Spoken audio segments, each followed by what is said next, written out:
ISKCON থেকে আমরা জুহু বিচের দিকে গেছিলাম। আমাদের ঠিক ছিল যে জুহু বিচ হয়ে মান্নাত হয়ে আমরা সিলিং হয়ে হোটেল ফিরবো, তাহলে সবটা কভার হয়ে যাবে।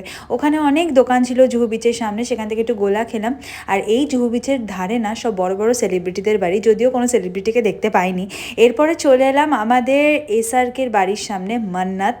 সবাই এখানে যায়, আর মুম্বাই যাব আর মান্নাতের সামনে যাবো না, এটা তো হতেই পারে না।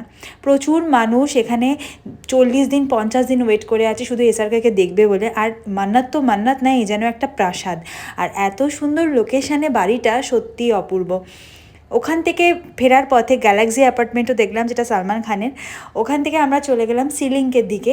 এই সিলিংটা খুব সুন্দর লাগে, মানে এই ব্রিজটার উপর দিয়ে গেলে পুরো শহরটাকে খুব সুন্দর দেখতে লাগে। তো এখান দিয়েই যাচ্ছিলাম, আর সানসেটও হচ্ছিল, তাই ভীষণ সুন্দর একটা পরিবেশ ছিল। আর এত সুন্দর সুন্দর বিল্ডিং দেখতে দেখতে পৌঁছে গেলাম হোটেলের উদ্দেশ্যে।